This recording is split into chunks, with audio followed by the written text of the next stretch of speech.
یہ پروگرام آپ کی خدمت میں محمد جبران نقشبندی کی جانب سے پیش کیا جا رہا ہے۔ صلی اللہ تعالی علیہ وعلی آلہ واصحابہ وبارک وسلم۔ اما بعد فاعوذ باللہ من الشیطان الرجیم۔ بسم اللہ الرحمن الرحیم۔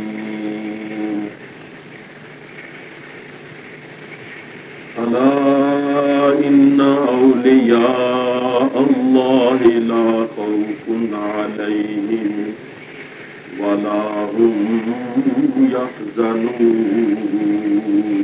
سبحان اللہ۔ الذين آمنوا وكانوا يتقون لهم البشرى في الحياة الدنيا وفي الآخرة لا تبديل لكلمات الله ذلك هو الفوز العظيم۔ صدق الله العلي العظيم۔ درود شریف پڑھیے۔ اللهم صل على سيدنا وعلى آل سيدنا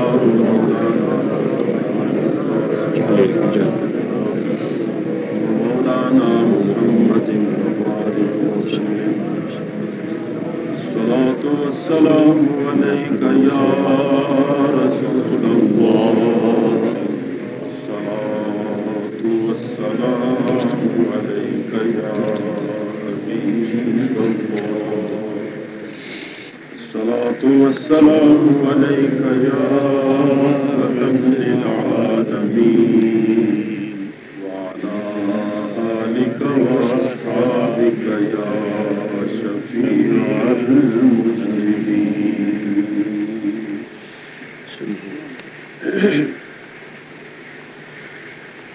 حمد و صلات کے بعد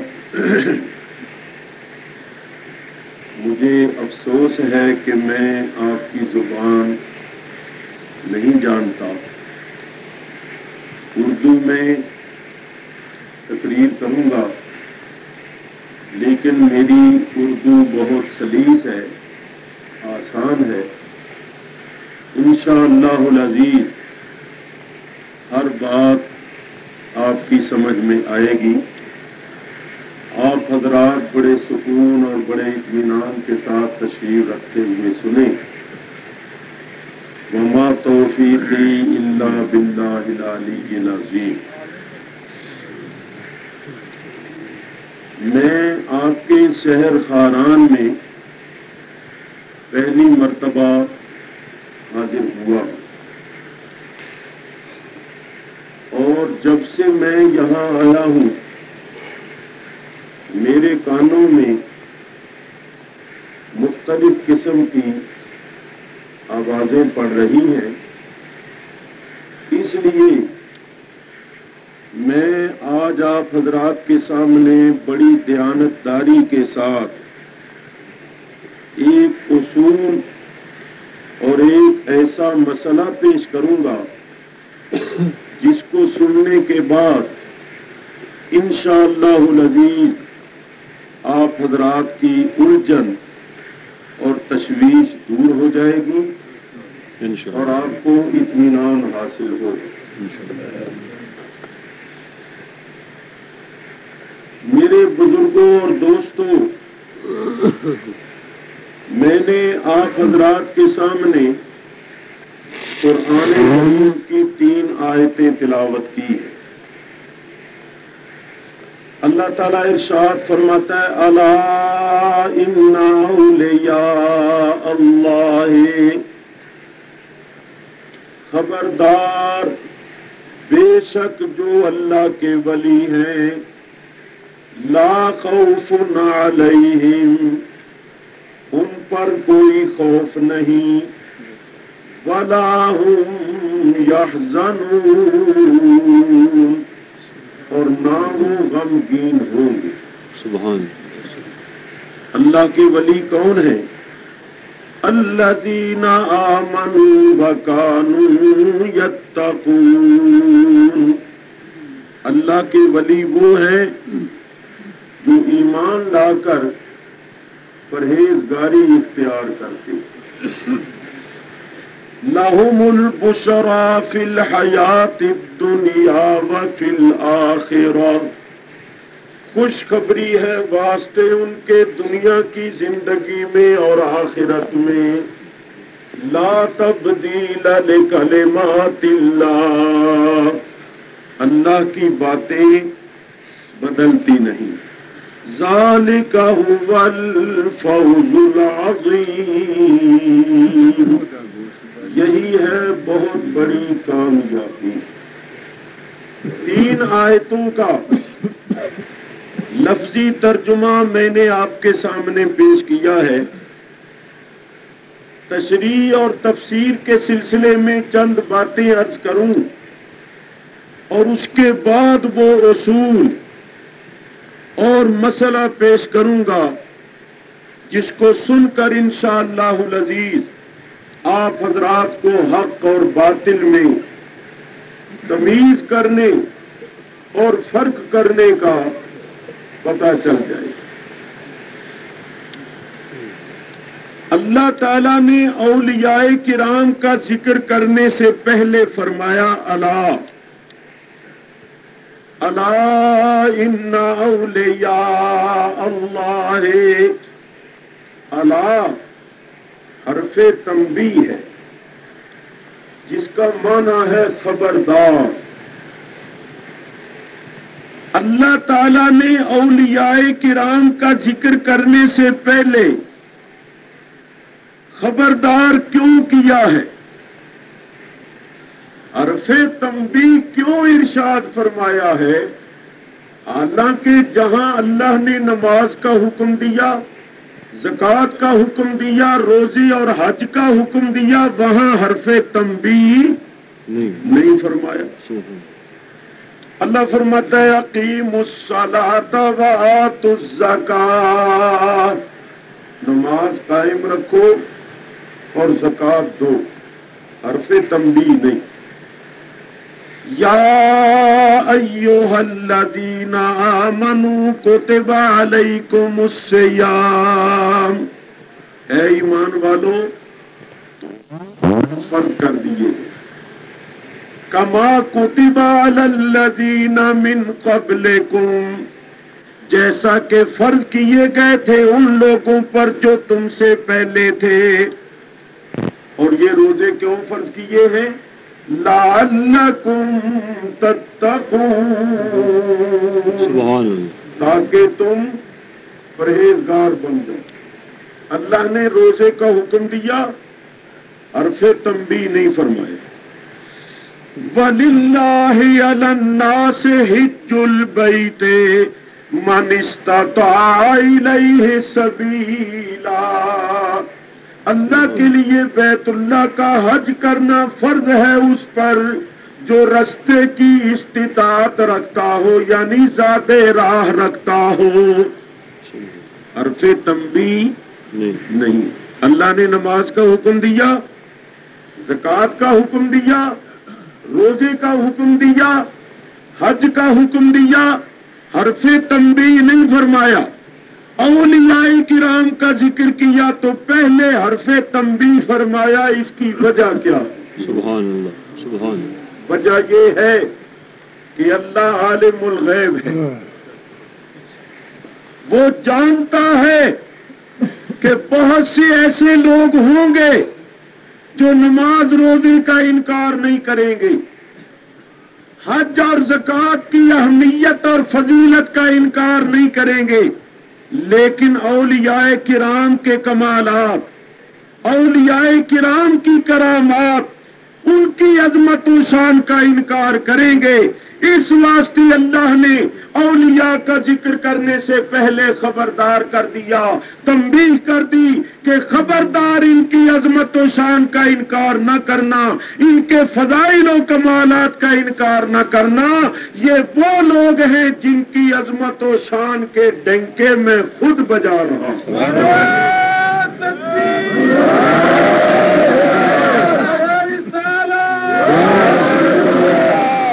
اللہ تعالیٰ ارشاد فرماتا ہے الا، خبردار۔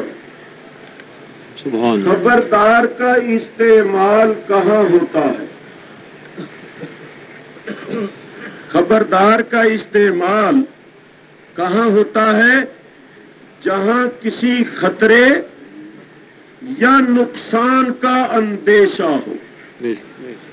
مثلا کوئی شخص نہر میں نہانے کے لیے چھلانگ لگا دی تو جاننے والا خبردار کر دیتا ہے کہ آگے نہ جانا، آگے پانی بڑا گہرا ہے اور پانی کا بہاؤ بڑا تیز ہے تو ڈوبنے کا خطرہ، تو وہ کہتا ہے خبردار آگے مت جاؤ۔ جاننے والے نے نہ جاننے والے کو خبردار کر دیا کیونکہ وہاں نقصان کا اندیشہ ہے۔ آپ کے خاران میں ابھی بجلی نہیں آئی، تھوڑی سی جگہ پر سنا آئی ہے، جب آ جائے گی بڑے بڑے شہروں میں آپ جا کر دیکھیے کہ بجلی گھر میں آپ جائیے تو بجلی گھر کے اندر جگہ جگہ بورڈ لگے ہوتے ہیں، خطرہ، خبردار، ہاتھ مت لگائیے، ڈینجر۔ یہ پڑھے لکھے لوگوں نے، بجلی کے ماہروں نے بجلی گھر میں جگہ جگہ خبرداری کے بورڈ کیوں لگا دیے؟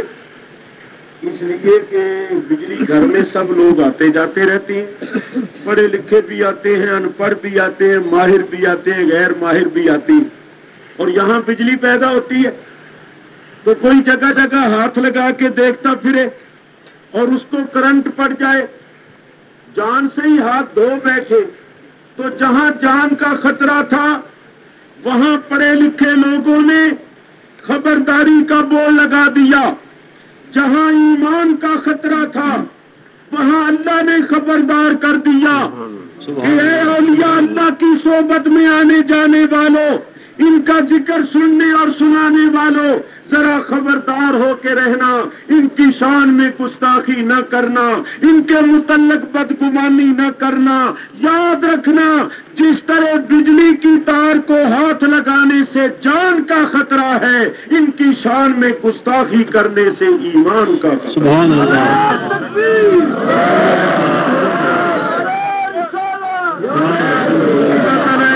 فرماتا ہے الا ان اولیاء اللہ لا خوف علیہم ولا هم يحزنون۔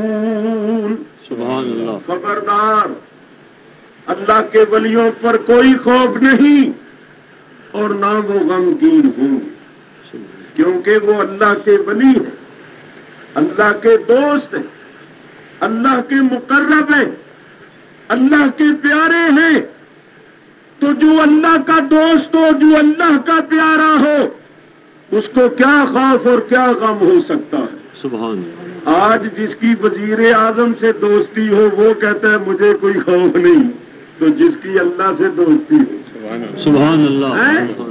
اور جن کو اللہ اپنا دوست فرمائے ان کو کوئی خوف اور کوئی غم ہو سکتا ہے؟ اللہ خود فرماتا ہے یہ میرے دوست ہیں اور ان پر نہ یہاں کوئی خوف ہے اور نہ وہاں کوئی غم ہو۔ سبحان اللہ۔ اللہ کے ولی ہیں کون؟ آگے اللہ نے ان کی علامت بیان فرمائی۔ اللہ تعالیٰ ارشاد فرماتا ہے الذین آمنوا وکانوا یتقون۔ اللہ کے ولی وہ ہیں جو ایمان لا کر پرہیزگاری اختیار کرتے ہیں۔ سبحان۔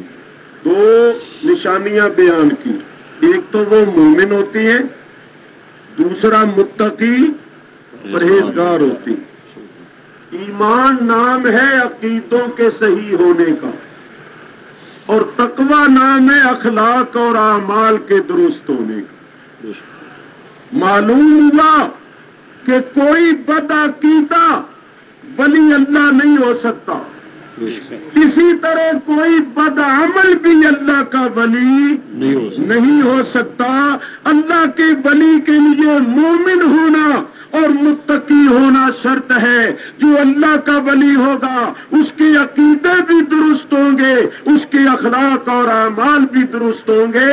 یوں کہو کہ اس کا ظاہر بھی ٹھیک ہوگا، باطن بھی ٹھیک ہوگا۔ سبحان اللہ، سبحان اللہ، اس کے لبوں پر ہوگا فرمان رسول، سبحان اللہ، اور دل میں ہوگا فیضان رسول۔ سبحان اللہ، سبحان اللہ، اس کا ظاہر عین شریعت ہوگا اور اس کا باطن عین طریقت اور معرفت ہوگا۔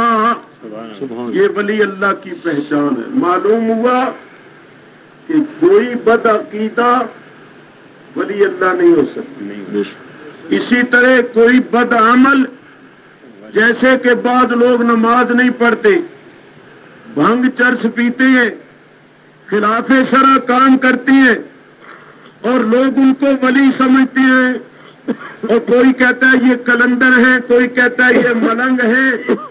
یہ سب چکر بازی ہے، یاد رکھو، یہ سب شیطان کا چکر ہے۔ جو اللہ کا ولی ہوگا اس کا ایمان بھی درست ہوگا، اس کے اخلاق اور اعمال بھی درست ہوں گے۔ اس قسم کے بھنگی چرسی لوگ اور بدعقیدہ لوگ اللہ کے ولی نہیں بن سکتا۔ نہیں ہو سکتے۔ تو اللہ کے ولی کی پہچان یہ ہے کہ وہ پکا مومن ہوگا اور متقی پرہیزگار ہوگا۔ سبحان اللہ، جب دیکھو نیکی کرتے ہوئے، ذکر اذکار کرتے ہوئے، نماز پڑھتے ہوئے، نیکی کرتے ہوئے ان کو دیکھو گے، اور ان کو دیکھو گے تو اللہ یاد آ جائے گا۔ سبحان یہ اللہ کے ولی کی نشانی ہے۔ سبحان اللہ، آگے اللہ تعالیٰ نے اپنے ولیوں اور اپنے دوستوں کا انجام بیان کیا ہے کہ ان کا انجام کیا ہو۔ اللہ تعالیٰ ارشاد فرماتا ہے لَهُمُ الْبُشْرَى فِي الْحَيَاةِ الدُّنْيَا وَفِي الْآخِرَةِ، سبحان اللہ، خوشخبری ہے واسطے ان کے دنیا کی زندگی میں اور آخرت میں۔ سبحان اللہ، اللہ نے دونوں جہان میں ان کو خوشخبری دی۔ ہو سکتا تھا کوئی شبہ کرتا۔ اللہ فرماتا ہے لا تبدیل لکلمات اللہ، اللہ کی باتیں بدلتی نہیں۔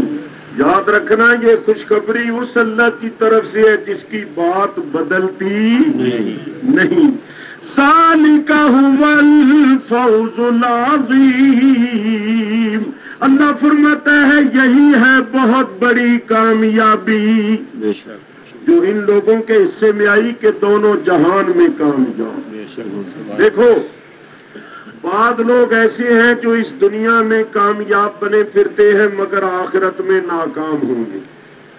مثلا اگر کوئی شخص یہاں مال و دولت کی وجہ سے یا اس کے پاس کوئی بڑا عہدہ ہے اس کی وجہ سے وہ معزز بنا ہوا ہے، لیکن اس کے عمل اچھے نہیں، نماز نہیں پڑھتا، روزہ نہیں رکھتا، حلال حرام میں تمیز نہیں، شراب وغیرہ پیتا ہے، جائز ناجائز کی پرواہ نہیں، تو اگرچہ وہ دنیا میں مال و دولت یا عہدے کی وجہ سے معزز بنا ہوا ہے مگر بولو آخرت میں ذلیل اور ناکام ہوگا یا نہیں ہوگا؟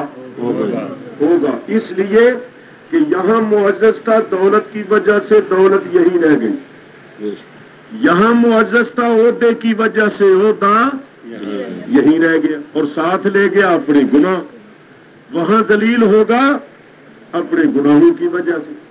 ایسے شخص کو اللہ تعالیٰ ارشاد فرمائے گا ذُقْ اِنَّكَ أَنْتَ الْعَزِيزُ الْكَرِيمُ، آج میرا عذاب چکھ، تو دنیا میں بڑا معزز اور بڑا مکرم بنا پھرتا تھا۔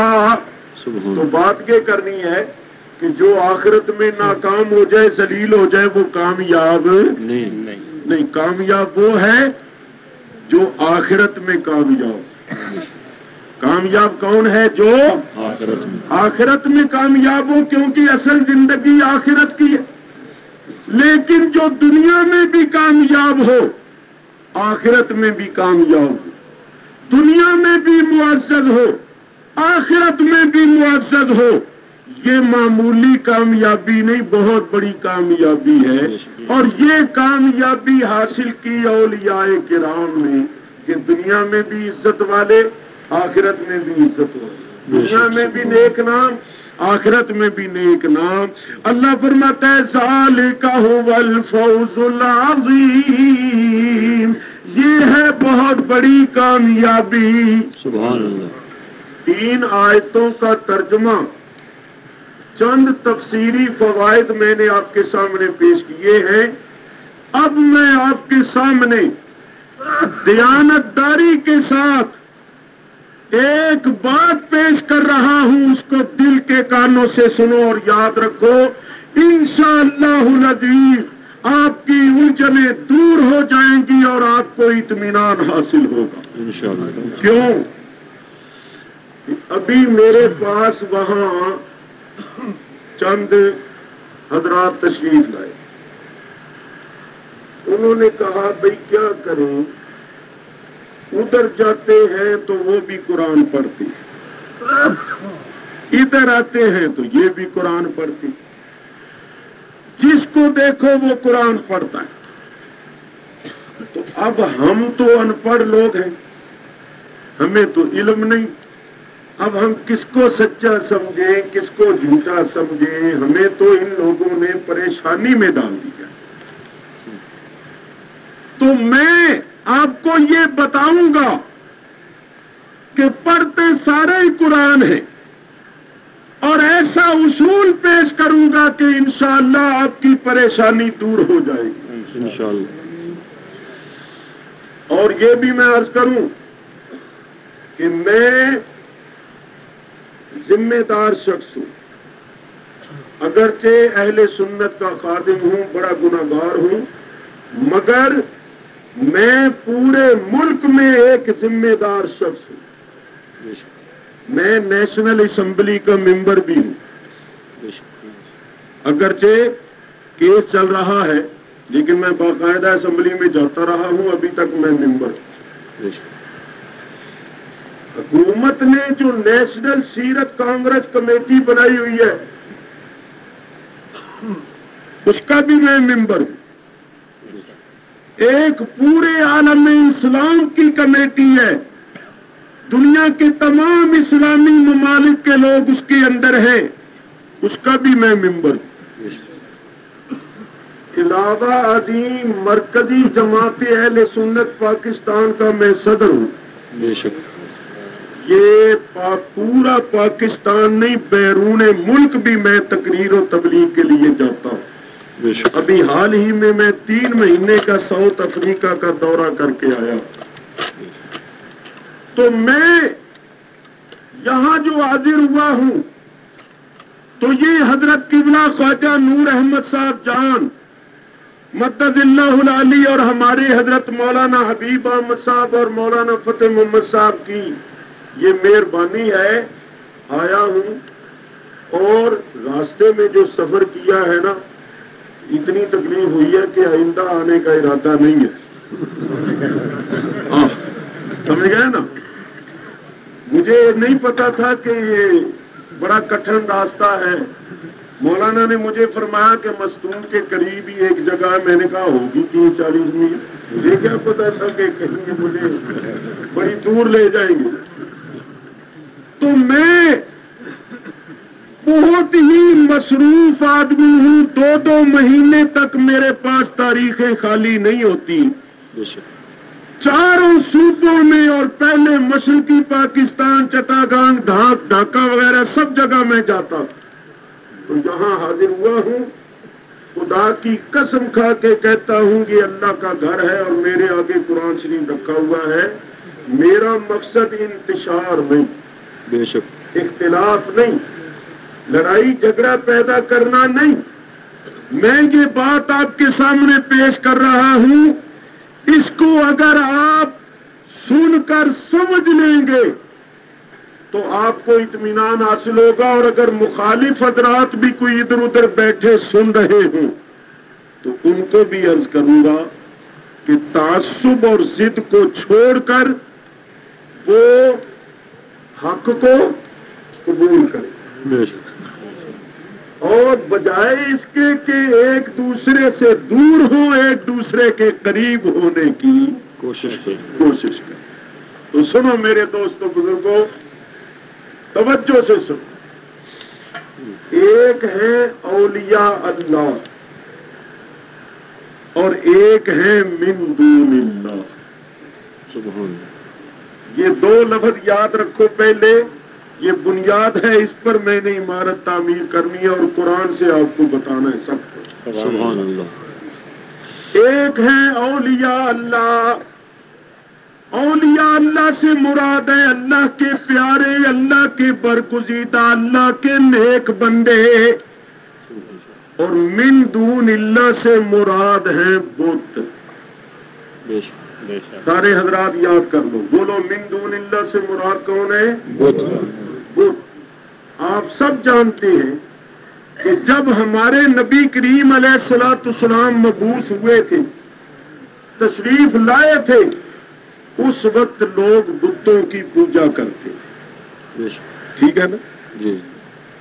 بت پرستی کا یہ عالم تھا کہ خانے کعبے میں 360 بت رکھے ہوئے، گھر گھر میں بت تھا. ہر قبیلے اور ہر خاندان کا بت یعنی خدا الگ الگ تھا. امیروں کے خدا چاندی سونے کے ہوتے تھے، جو درمیانے درجے کے لوگ تھے ان کے خدا تانبے پیتل کے، غریبوں کے خدا مٹی کے، لکڑی کے، پتھروں کے. چھوٹے بڑے خدا بھی ہوتے تھے، سفری خدا بھی ہوتے تھے. چھوٹا سا بت بنا کے جیب میں ڈال لیا اور چل پڑے. جہاں کہیں پوجا کرنے کو دل آیا بت نکال کے آگے رکھا، چند منٹ پوجا کی اور پھر خدا جیب میں ڈالا اور چل پڑے. تو سمجھو میری بات کو، ابھی ہنسو نہیں، غور سے سنو. بت پرستی عام تھی. لوگ بتوں کو اپنا معبود مانتے تھے، لائق عبادت سمجھتے تھے، بتوں کی عبادت کرتے تھے، ان کو اپنا حاجت روا مشکل کشا سمجھتے تھے، بتوں کی نظر و نیاز کرتے تھے. جانور بھی ذبح کرتے تھے تو بتوں کا نام لے کر. اللہ تعالیٰ نے ان بتوں کے بارے میں قرآن میں بہت سی آیتیں اتاری اور بتوں کے لیے لفظ ارشاد فرمایا من دون اللہ. بتوں کے لیے کیا لفظ ارشاد فرمایا؟ من دون اللہ. اور فرمایا کہ یہ من دون اللہ جو ہے ان کو مت پکارو، یہ تمہاری پکار نہیں سنتے، یہ تمہاری مشکل کشائی نہیں کر سکتے، تمہاری حاجت روائی نہیں کر سکتے. یہ تو پتھر ہے، یہ تو اپنے آپ کو بھی نفع نقصان نہیں پہنچا سکتے، تمہیں نفع و نقصان کیسے پہنچا سکتے ہیں؟ تو ان بتوں کو مت پکارو، یہ تمہارے نفع و نقصان کے مالک نہیں ہیں، ان کو کوئی اختیار نہیں.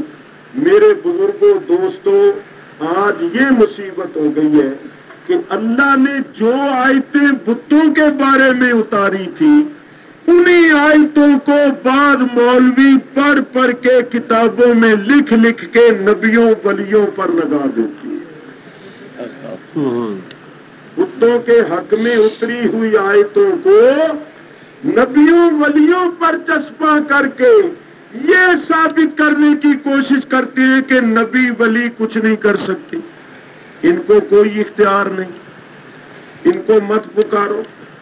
اللہ نے آیت اتاری بت کے بارے میں، اس کو لگا دیا جائے نبی ولی پر. تو میں آپ سے پوچھتا ہوں کہ یہ عدل ہے، انصاف ہے یا ظلم ہے؟ ظلم ہے نا. تو اللہ جانتا تھا نا، تو اللہ نے آیت اتار دی پہلے. اللہ تعالیٰ نے ارشاد فرمایا وَنُنَزِّلُ مِنَ الْقُرْآنِ مَا هُوَ شِفَاءٌ وَرَحْمَةٌ لِّلْمُؤْمِنِينَ وَلَا يَزِيدُ الظَّالِمِينَ إِلَّا خَسَارًا۔ سبحان اللہ۔ اللہ فرماتا ہے جو ہم قرآن اتارتے ہیں یہ مومنوں کے واسطے تو رحمت اور شفا ہے، وَلَا يَزِيدُ الظَّالِمِينَ، اور یہ قرآن نہیں زیادہ کرتا واسطے ظالموں کے الا خسارا، مگر خسارے۔ اللہ فرماتا ہے جو ظالم ہیں ان کے واسطے قرآن رحمت اور شفا نہیں، ان کے نقصان اور خسران میں اضافہ کرتا ہے۔ دیکھو اللہ نے ولا یزید الکافرین نہیں فرمایا، کیونکہ کافر تو قرآن پڑھتا ہی نہیں، قرآن کا ترجمہ کرتا ہی نہیں، بتوں کے حق میں اتری ہوئی آیتیں نبیوں ولیوں پر لگاتا ہی نہیں۔ تو اللہ نے ولا یزید الکافرین نہیں فرمایا، ظالمین فرمایا کہ وہ لوگ جو قرآن تو پڑھتے ہیں مگر قرآن پڑھنے کے بعد ترجمہ اور تفسیر کرتے وقت عدل و انصاف سے کام نہیں لیتے بلکہ ظلم کرتے ہیں۔ اللہ فرماتا ہے ایسے ظالموں کے واسطے قرآن رحمت اور شفا نہیں، ان کے نقصان اور خسران میں اضافہ کرتا رہتا ہے۔ سبحان اللہ۔ اب میں آپ کو بتاتا ہوں کہ یہ من دون اللہ والی آیتیں جو بتوں کے حق میں اتری ہیں ان کو نبیوں ولیوں پر کس طرح لگاتی۔ سنو، یہ ترجمہ کرتے ہیں من دون اللہ کا اللہ کے سوا، اللہ کے سوا، اور کہتے ہیں کہ نبی ولی جو ہے وہ بھی اللہ کے سوا ہے۔ تو من دون اللہ میں سب داخل، من دون اللہ میں سب داخل، کیونکہ نبی ولی بھی اللہ کے سوا ہے اور من دون اللہ کا ترجمہ اللہ کے سوا، تو نبی ولی بھی اللہ کے سوا ہے، وہ بھی من دون اللہ میں داخل ہے۔ ہم اہل سنت و جماعت یہ کہتے ہیں کہ نبی ولی بے شک اللہ کے سوا ہے، اللہ نہیں ہے، لیکن من دون اللہ میں داخل نہیں۔ نبی ولی اللہ نہیں ہے، اللہ کے سوا ہے، لیکن من دون اللہ میں داخل نہیں ہے۔ دلیل کیا ہے؟ سنو، دلیل یہ ہے کہ اللہ نے من دون اللہ کو باطل فرمایا ہے۔ اللہ فرماتا ہے یہ من دون اللہ جو ہے یہ باطل ہے۔ ذالک بأن اللہ هو الحق وأن ما يدعون من دونه هو الباطل۔ اللہ نے من دون اللہ کو باطل فرمایا۔ اگر نبیوں ولیوں کو من دون اللہ میں داخل کیا جائے تو پھر وہ باطل قرار پاتے، وہ بھی باطل ٹھہرتے۔ تو بولو نبی ولی حق ہے یا باطل؟ حق ہے۔ تو جو ان کو باطل کہتا ہے وہ خود باطل۔ معلوم ہوا کہ نبی ولی من دون اللہ میں داخل نہیں، کیونکہ اللہ نے من دون اللہ کو باطل کہا ہے، اور نبی ولی باطل نہیں ہے بلکہ حق ہے۔ ایک، اللہ تعالیٰ نے قرآن پاک میں من دون اللہ کو جہنم کا ایندھن کہا ہے کہ یہ من دون اللہ جو ہے یہ جہنم میں جائیں گے اور جہنم کا ایندھن اور بالن بنیں گے۔ اللہ فرماتا ہے انکم وما تعبدون من دون اللہ حسب جہنم، اے مشرکو تم اور تمہارے یہ من دون اللہ سب جہنم کا ایندھن ہے۔ اگر نبیوں ولیوں کو من دون اللہ میں داخل کیا جائے تو پھر وہ جہنم کا ایندھن ٹھہرتی۔ تو بولو نبی ولی جہنم میں جائیں گے؟ نہیں۔ جہنم کا ایندھن بنیں گے؟ نہیں، ہرگز نہیں۔ تو معلوم ہوا کہ نبی ولی من دون اللہ میں داخل نہیں ہے۔ تو جو نبیوں ولیوں کو من دون اللہ میں داخل کرتا ہے، اب میں آپ کو بتاتا ہوں کہ یہ لوگ کیا کرتے ہیں. یہ آ کر قرآن پڑھتے ہیں، سیدھے سادھے بھولے بھالے لوگوں کو گمراہ کرتے ہیں، اور سننے والا کہتا ہے قرآن پڑھ رہے. دیکھو، ارے بھائی باتیں مت کرو. اب اگر پانی پینا ہے تو خاموشی سے پیو، باتوں میں تو. یہ قرآن شریف ہے، 17واں پارہ ہے، 16واں رکوع، پہلی آیت. یہ قرآن شریف کی آیت پر اللہ فرماتا ہے ان الذین تدعون من دون اللہ، وہ لوگ جو پکارتے ہیں، ان الذین بے شک وہ لوگ، تدعون من دون اللہ جو پکارتے ہیں، من دون اللہ یعنی من دون اللہ کا ترجمہ کیا کرتے ہیں؟ اللہ کے سوا. بے شک وہ لوگ جو پکارتے ہیں ان لوگوں کو جو اللہ کے سوا ہیں، لن یخلقوا ذبابا ولو اجتمعوا لہ، وہ جن کو یہ پکارتے ہیں من دون اللہ، اللہ فرماتا ہے وہ سب کے سب جمع ہو جائیں تو ایک مکھی بھی نہیں بنا سکتے. وَإِن يَسْلُبْهُمُ الذُّبَابُ شَيْئًا لَّا يَسْتَنقِذُوهُ مِنْهُ، بلکہ اگر مکھی کوئی چیز ان کے آگے پڑی ہوئی یا ان کے اوپر کوئی چیز پڑی ہوئی اٹھا لے تو یہ سارے من دون اللہ مل کر اس مکھی سے چھڑا بھی نہیں سکتے. ضعف الطالب والمطلوب، کس قدر کمزور ہے طالب اور مطلوب. وما قدر اللہ حق قدرہ، اور انہوں نے اللہ کی قدر نہیں کی جیسا کہ حق تھا اس کی قدر کا. ان اللہ لقوی عزیز، بے شک اللہ تعالیٰ بڑی قوت والا غالب ہے. یہ آیت پڑھیں گے اور کیا کہتے ہیں کہ اللہ فرماتا ہے کہ اے لوگوں جن کو تم پکارتے ہو اللہ کے سوا، نبی ہو، ولی ہو، پیر ہو، شہید ہو، سارے مل کر ایک مکھی بھی نہیں بنا سکتے.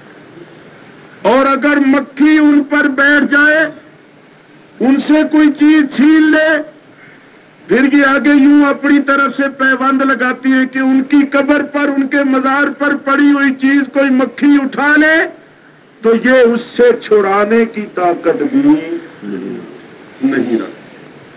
اب سننے والے سمجھتے ہیں کہ قرآن پڑھا مولوی صاحب اور آیت پڑھ کے یہ ثابت کیا ہے کہ بھئی جن کو تم پکارتے ہو یہ سارے نبی ولی مل کر ایک مکھی بھی نہیں بنا سکتے، تو ان کو پکارنا یہ شرک ہے، یہ جائز نہیں.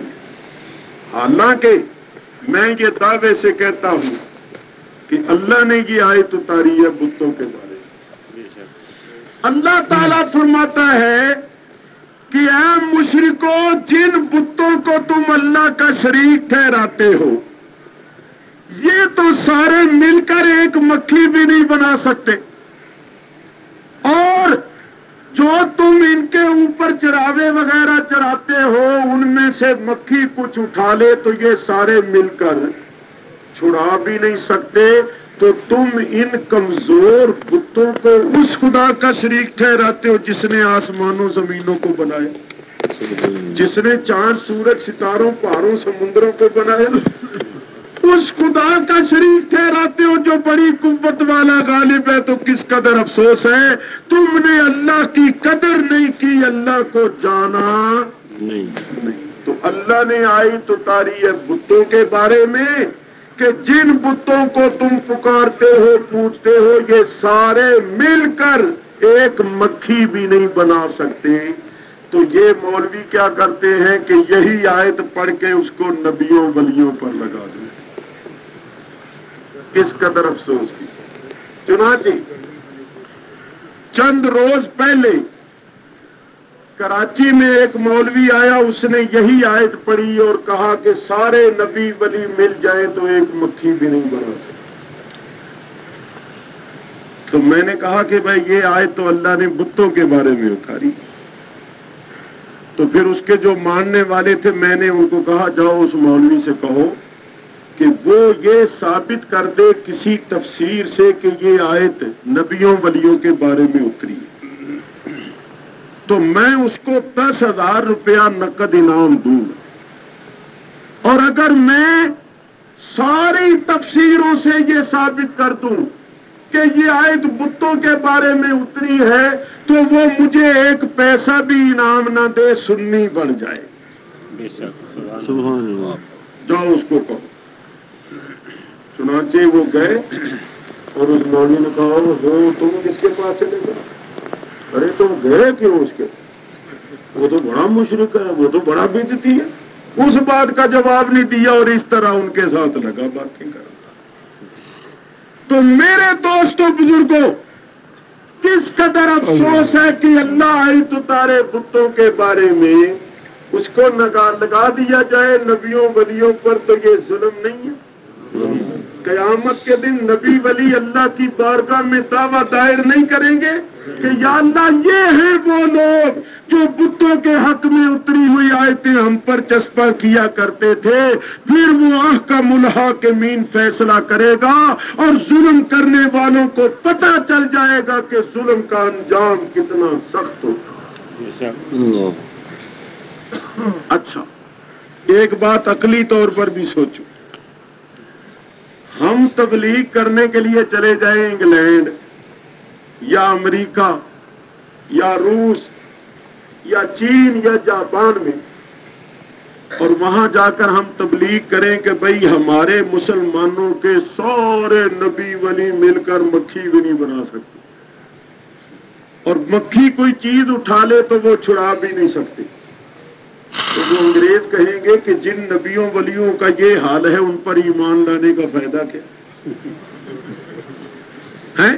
وہ کہیں گے بھائی اللہ, وہ کہیں گے بھائی تمہارے نبی ولی تو سارے مل کے مکھی نہیں بنا سکتے, ہم نے تو ہوائی جہاز بنا دیے, ہم نے تو طیارے بنا دیے, ہم نے تو راکٹ بنا دیے, ہم نے تو ہزاروں چیزیں بنا دی, اور تمہارے نبی ولی تو مل کر کچھ بھی نہیں کر سکتے.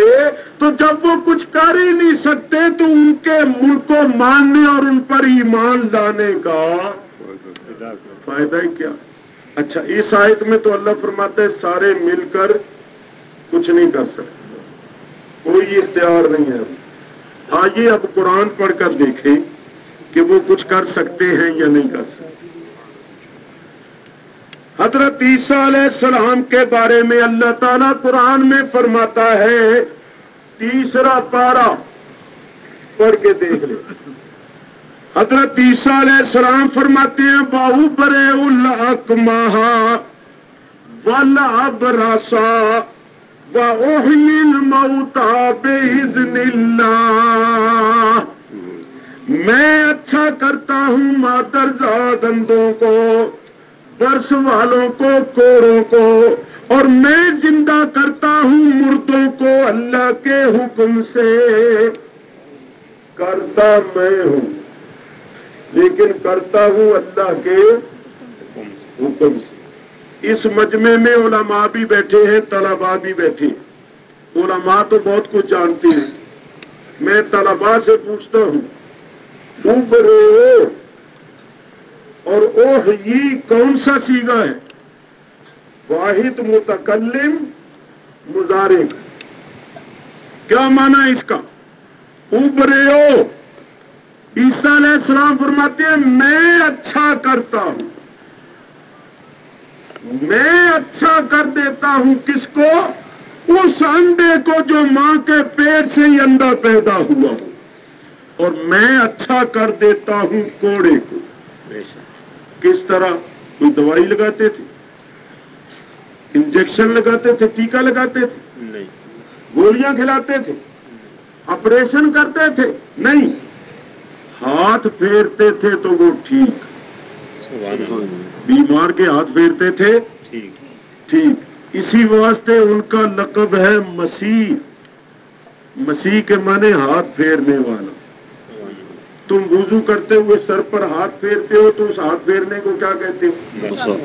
مسا. ہاتھ پھیرنا مسا، پھیرنے والا مسیح. تو حضرت عیسیٰ کو مسیح کہتے ہیں اس واسطے کہ وہ ہاتھ پھیرتے تھے، بیماریاں دور ہو جاتی. معلوم ہوا کہ نبی اللہ تعالیٰ کی دی ہوئی قدرت و طاقت سے بہت کچھ کر سکتے ہیں. مادرزاد اندھوں کو ٹھیک کر دیتے تھے، بینا کر دیتے تھے، کوڑوں کو تندرست کرتے تھے. اور عیسیٰ علیہ السلام فرماتے ہیں وَأُحْيِي الْمَوْتَى، اور میں زندہ کرتا ہوں مردوں کو بِإِذْنِ اللَّهِ، اللہ کے حکم کرتا میں ہوں مگر کرتا ہوں اللہ کے حکم. اور سن، یہ تو کہتے ہیں نا مکھی بھی نہیں بنا سکتے، مکھی اڑا بھی نہیں سکتے.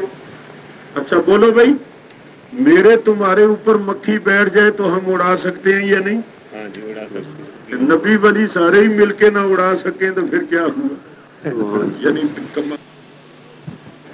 عقل سے سوچو کہ میں اور آپ کیا کچھ کر سکتے ہیں، اور نبی ولیوں کے بارے میں یہ عقیدہ رکھیں کہ وہ کچھ کر ہی نہیں سکتے. کس قدر افسوس کی بات. سنو، عیسیٰ علیہ السلام فرماتے ہیں انی اخلق لکم، بے شک میں پیدا کرتا ہوں واسطے تمہارے، یعنی بناتا ہوں واسطے تمہارے. الکن کے معنی بنانا، پیدا کرنا.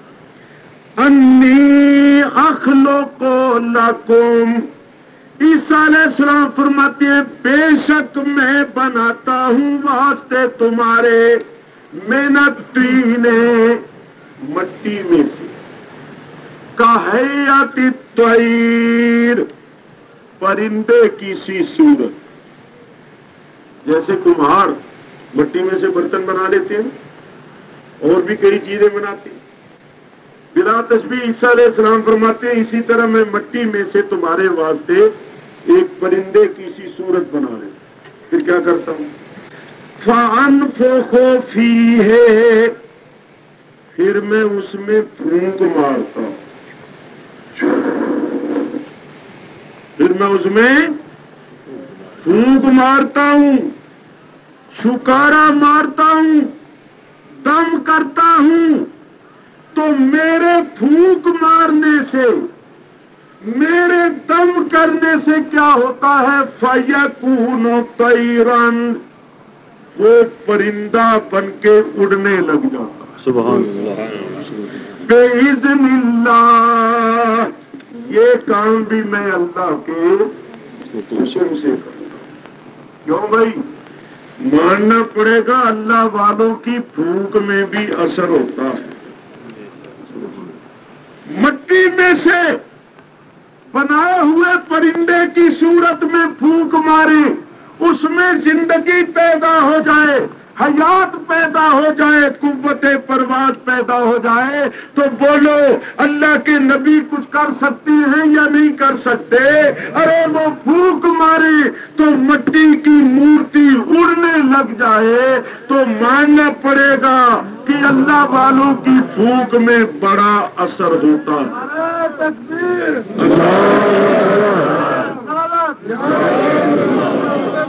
اللہ اپنے نبیوں کو، اپنے ولیوں کو اختیارات دیے، نبیوں کی ولیوں کی طرف بھی آؤں گا آہستہ آہستہ. تو یہ لوگ کہتے ہیں وہ سارے مل کر کچھ بھی نہیں کر سکتے ہیں. اللہ نے آئی تو تعریف بتوں کے بارے میں لگا دیا اس کو نبیوں ولیوں. اور سن، سیدھے سادے لوگوں کو بہکانے کے لیے آیت کا پہلا حصہ بھی چھوڑ دیں گے، اگلا بھی چھوڑ دیں گے، پچھلا بھی چھوڑ دیں گے، درمیان میں سے ٹکڑا لے کر لوگوں کو بہکا دیں.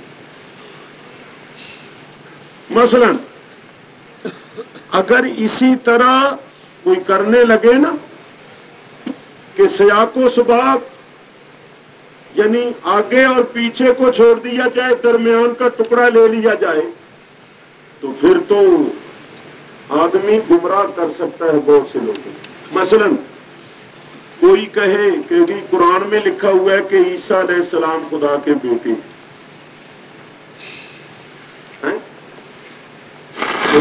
قرآن میں لکھا ہوا ہے کہ عیسیٰ علیہ السلام خدا کے بیٹے، تو ہم کہیں گے بھئی کہاں لکھا ہوا؟ تو وہ کہے گا دیکھو اللہ تعالیٰ ارشاد فرماتا ہے المسیح ابن اللہ، کہ مسیح اللہ کا بیٹا ہے، یہ تو صاحب لکھا ہے قرآن میں، المسیح ابن اللہ، اللہ کا بیٹا ہے۔ تو ہم کہیں گے بھئی آگے پیچھے سے بھی تو درخت ہے، تم نے درمیان کا ٹکڑا لے لیا اور پیچھے کا حصہ چھوڑ دیا۔ اللہ فرماتا ہے وقالت النصارى المسیح ابن اللہ، نصارہ یہ کہتی ہیں، عیسائی یہ کہتے ہیں کہ عیسیٰ خدا کے بیٹے ہیں۔ تو انہوں نے وہ بات جو عیسائی کہتی ہے وہ چھوڑ دی اور اتنا ٹکڑا لے لیا کہ عیسیٰ خدا کے بیٹے۔ اسی طرح کوئی شخص یہ کہے کہ بھئی میں قرآن سے ثابت کرتا ہوں کہ شراب جائز ہے، شراب کا پینا حلال ہے، تو وہ ثابت کر سکتا ہے۔ سیدھے سادے نہ جاننے والے بھولے بھالے آدمیوں کو بہکا سکتا ہے۔ مثلا وہ قرآن کی آیت پڑھے، اللہ تعالیٰ ارشاد فرماتا ہے یا ایھا الذین آمنوا لا تقربوا الصلاۃ وانتم سکارا، اے ایمان والو نماز کے قریب نہ جاؤ جبکہ تم نشے کی حالت میں ہو۔ جب تم نے نشہ کیا ہوا اب پی لیا پانی لوگوں نے، خیر ہے۔ سنو اللہ تعالیٰ ارشاد فرماتا ہے یا ایھا الذین آمنوا، اے ایمان والو لا تقربوا الصلاۃ، نماز کے قریب نہ جاؤ، وانتم سکارا، جبکہ تم نشے کی حالت میں ہو۔ جب تم نے شراب پی ہوئی ہو، نشہ کیا ہوا ہو، اس وقت نماز نہ پڑھو۔ وہ یہ آیت پڑھ کے کہہ سکتا ہے کہ دیکھو اللہ نے نشہ کرنے سے منع نہیں کیا، یہ نہیں فرمایا کہ شراب نہ پیو، یہ فرمایا جب تم نے شراب پی ہوئی ہو تو اس وقت نماز نہ پڑھو۔ تو دیکھو معلوم ہوا کہ نشہ کرنا چاہیے، معلوم ہوا کہ نشہ کرنا، کیونکہ اللہ نے نشے سے منع نہیں کیا کہ نشہ مت کرو، اللہ یہ فرما رہا ہے کہ جب تم نشے کی حالت میں ہو تو اس وقت نماز کے قریب نہ جاؤ۔ تو بولو جن کو قرآن کا پتہ نہیں ہے، جو سارے قرآن کو نہیں جانتے، وہ اس کی اس بات میں آ کر کہیں گے کہ بھئی قرآن میں لکھا ہوا ہے کہ نشہ کرنا چاہیے، تو وہ بہک سکتے ہیں یا نہیں؟ اور جاہلوں کو، ان پڑھوں کو، بھولے بالے آدمیوں کو کوئی بہکا سکتا ہے یا نہیں؟ شک شبے میں مبتلا کر سکتا ہے یا نہیں کر سکتا؟ تو سنو میں ایک بات آپ کے سامنے پیش کروں، کسی مسئلے کو سمجھنا ہو تو طریقہ یہ ہے کہ اس مسئلے کے بارے میں جتنی قرآن میں آیتیں اتری ہیں سب کو سامنے رکھا جائے، اور اس مسئلے کے بارے میں جتنے رسول اللہ کے ارشادات ہوں ان کو سامنے رکھا جائے، پھر اس میں یہ غور کیا جائے کہ پہلے کون سی آیت اتری، بعد میں کون سی آیت اتری، رسول اللہ نے پہلے کیا فرمایا، بعد میں کیا فرمایا، آخر فیصلہ کس بات پر ہے، وہ عقیدہ، وہ مسئلہ، وہ ایمان ہوگا۔ سمجھ گئے نا؟ اب دیکھو قرآن کریم میں شراب کے بارے میں 4 آیتیں ہیں۔ آپ جانتے ہیں کہ پہلے شراب کے بارے میں حرمت نازل نہیں ہوئی۔ حضور علیہ الصلوۃ والسلام دعوی نبوت کے بعد 13 سال تک مکہ مکرمہ میں رہے، شراب کے بارے میں اللہ تعالیٰ نے حرام کا حکم نازل نہیں کیا۔ جب حضور ہجرت کر کے مدینہ شریف گئے تو وہاں بھی کچھ عرصے کے بعد شراب حرام ہوئی. تو یہ آیت اس وقت اتری تھی جبکہ شراب حرام نہیں ہوئی تھی. اور اتری کیوں کہ ایک صاحب تھے, انہوں نے شراب پی کر نماز پڑھائی, امامت کی. تو جب وہ لگے نا سورت پڑھنے, قل یا ایھا الکافرون لا اعبد, وہ نشے کی وجہ سے لا چھوڑ گئے. تو یوں پڑھ گئے قل یا ایھا الکافرون اعبد ما تعبدون, تو یہ معنی کفریہ ہو گئے. اس کا مطلب یہ ہو گیا کہ اے نبی تم فرما دو کہ اے کافروں میں بھی اسی کی پوجا کرتا ہوں جن کی تم پوجا کرتے. لا تو چھوٹ گیا. اصل مطلب تو یہ تھا کہ میں ان کو نہیں پوچھتا جن کو تم پوچھتے ہو. تو چونکہ نشے کے عالم میں تھے, ان کو پتہ ہی نہیں تھا منہ سے کیا نکل رہا. تو اللہ نے فرمایا کہ ایمان والو, جب تم نے نشہ کیا ہوا ہو, شراب وغیرہ پی ہوئی ہو, اس وقت نماز نہ پڑھو. کب پڑھو؟ حتی تعلموا ما تقولون, جب تمہیں ہوش آئے تو اس وقت نماز پڑھو جب کہ تم جانو کہ تم منہ سے کیا کہہ رہے ہو. تو اب اللہ نے یہ آیت اس وقت اتاری تھی جبکہ شراب حرام نہیں ہوئی تھی. بولو, جبکہ شراب حرام نہیں ہوئی. اس کے بعد اللہ نے آیت اتاری, اس میں شراب حرام ہو گئی. اللہ نے فرمایا یا ایھا الذین آمنوا انما الخمر والمیسر والانصاب والازلام رجس من عمل الشیطان فاجتنبوہ لعلکم تفلحون. اللہ فرماتا ہے اے ایمان والو, شراب کا پینا, جوئے کا کھیلنا, کتوں کا نصب کرنا, جوئے کے تیر پھینکنا, یہ سب شیطانی اور گندے کام ہیں. ان سے بچو تاکہ تم فلاح پاؤ. تو اب شراب کے مسئلے کو سمجھنے کے واسطے کیا کیا جائے گا کہ جتنی آیتیں شراب کے بارے میں اتری ہیں نا, ان سب کو سامنے رکھا جائے گا اور یہ دیکھا جائے گا پہلے کون سی آیت اتری, اس کے بعد کون سی اتری, آخر میں اللہ نے کیا حکم دیا, اس پر فیصلہ ہوگا. اسی طرح جس مسئلے کو بھی سمجھنا ہو, اس مسئلے کے بارے میں تمام آیتوں کو سامنے رکھو, تو پھر نتیجہ نکالو گے تو مسئلہ سامنے آ جائے گا, اس کی حقیقت تم پر واضح ہو جائے گی. مثلا میں ایک مثال پیش کروں. ابھی میں نے یہ سلسلہ شروع کیا ہے, ادھر دھیان رکھنا. قرآن شریف میں ایک آیت ہے, اللہ فرماتا ہے لا یعلم من فی السماوات والارض الغیب الا اللہ. زمین و آسمان میں جتنے بھی ہیں ان میں کوئی اللہ کے سوا غیب نہیں جانتا. یہ قرآن کی آیت, اس کو بار بار پڑھا جائے. لا یعلم, نہیں جانتے, من فی السماوات والارض, جتنے بھی آسمانوں میں ہیں اور جتنے بھی زمینوں میں ہیں, نہیں جانتے کس کو, الغیبا, غیب کو, الا اللہ, اللہ کے سوا. اب یہ آیت بار بار پڑھی جائے اور مسلمانوں کو بتایا جائے کہ دیکھو اللہ قرآن میں فرماتا ہے کہ اللہ کے سوا کوئی غیب نہیں جانتا. اچھا, اب میں ایک بات آپ سے پوچھتا ہوں, اللہ اس آیت میں یہ کہہ رہا ہے کہ میرے سوا کوئی غیب نہیں جانتا, اور نبی کریم صلی اللہ علیہ وسلم نے ہزاروں غیبوں کی خبر دی یا نہیں دی؟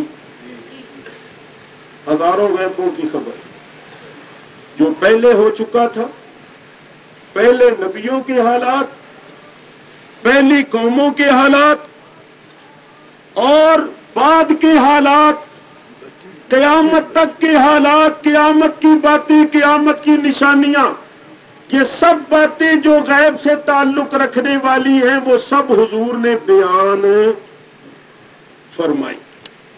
تو اب یہ سوال کیا جائے گا کہ بھی اللہ فرماتا ہے میرے سوا کوئی جانتا ہی نہیں، تو نبی کریم نے تو ہزاروں غیبوں کی خبر دی، تو پھر اس سے تو کلام الہی کا جھوٹا ہونا لازم آ گیا، کیونکہ اللہ فرماتا ہے میرے سوا کوئی نہیں جانتا، اور نبی کریم نے ہزاروں غیبوں کی خبر دی، اور حضور نے جو خبر دی وہ ایک واقعی چیز ہے۔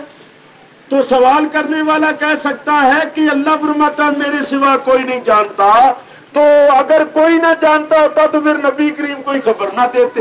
جب نبی کریم نے پہلی باتوں اور آنے والی باتوں کی بھی خبر دی تو معلوم ہوا کہ اللہ کا کلام سچا نہیں ہے، کیونکہ اگر اللہ کا کلام سچا ہوتا تو پھر نبی کریم کوئی غیب کی خبر نہیں دیتے۔ تو اب میں آپ کو بتاؤں کہ یہ قرآن شریف کی آیت تو بالکل حق ہے، مگر جو اس کا مطلب بیان کرتی ہیں وہ غلط۔ آؤ میں بتاؤں صحیح مطلب کیا ہے۔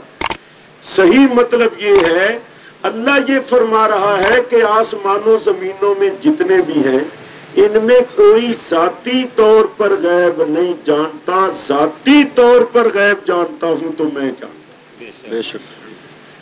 ذاتی طور کا مطلب کیا؟ خود بخود، بغیر کسی کے بتانے کے، بغیر کسی کی تعلیم کے، خود بخود جاننا۔ اللہ فرماتا ہے یہ میری شان ہے، جتنے زمینوں آسمانوں میں ہیں میرے سوا کوئی ذاتی طور پر نہیں جانتا۔ اب آئیے اللہ تعالیٰ سے پوچھتے ہیں کہ اے اللہ، ذاتی طور پر تو جانتا ہے، تیرے سوا کوئی نہیں جانتا، مگر تو کسی کو غیب کا علم عطا بھی کرتا ہے یا نہیں؟ کسی کو دیتا بھی ہے یا نہیں؟ اللہ تعالیٰ ارشاد فرماتا ہے عالم الغیب فلا یظہر علی غیبہ احدا الا من ارتضی من رسول۔ سبحان اللہ۔ عالم الغیب، وہ جاننے والا ہے غیب، فلا یظہر علی غیبہ، بس اپنے غیب پر کسی کو مسلط نہیں کرتا، اپنا غیب کسی پر ظاہر نہیں کرتا، الا من ارتضی من رسول، سوائے اپنے پسندیدہ رسول۔